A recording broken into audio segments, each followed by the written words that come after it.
In a quiet little town, nestled between rolling green hills, lived a young man named Rehan. Now, Rehan wasn't just any young man. He was incredibly smart, sharp as a tack, and overflowing with confidence. So much so that he genuinely believed he knew everything. Whether at the market, in the library, or just chatting with friends, he had this habit.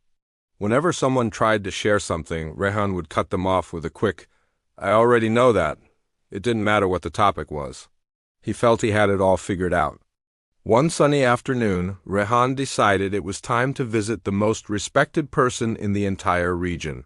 A famous and wise teacher known as Master Iqbal. People traveled for days just to hear a few words from him.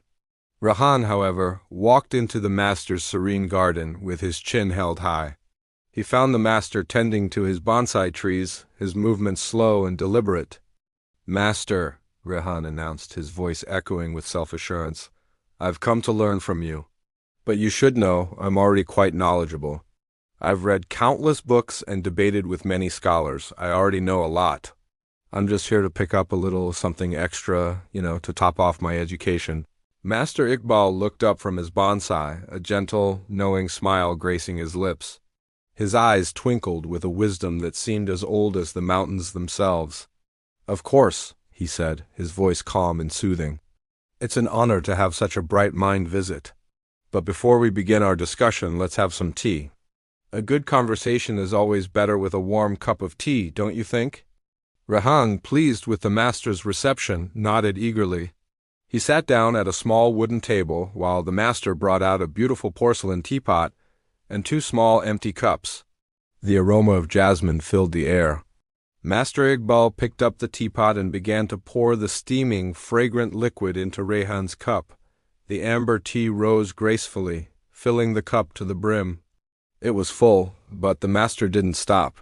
He just kept pouring.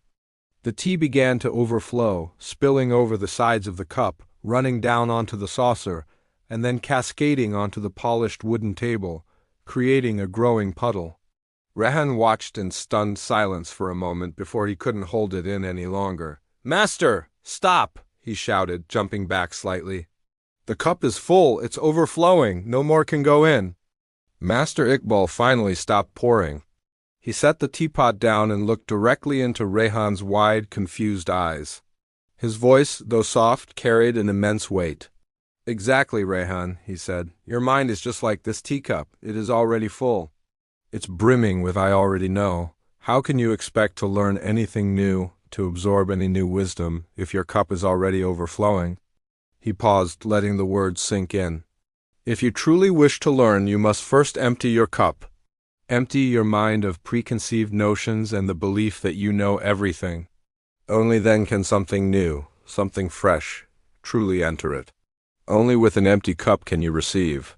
In that moment, something shifted inside Rehan. The master's simple demonstration hit him with the force of a tidal wave. He looked at the overflowing cup, the wasted tea, and saw a perfect reflection of himself. His pride, his arrogance, his "I already know," it had all been a barrier, preventing him from truly growing. He felt a profound sense of humility wash over him, clearing away the clutter in his mind. That day changed Rehan's life forever. He bowed deeply to Master Iqbal, a silent promise in his gesture. From that day forward, he became a different person. He started listening, truly listening to others. He asked questions. He embraced not knowing. He realized that the path to wisdom wasn't about proving how much you know, but about recognizing how much there is still to learn. Years went by, and Rehan, through his newfound humility and thirst for knowledge, became a wise and respected teacher himself.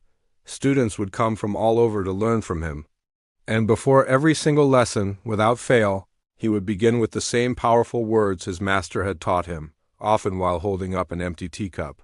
"Before we begin," he would say with a warm smile, "remember the most important lesson of all. Empty your mind, and let wisdom flow in." Thank you for watching.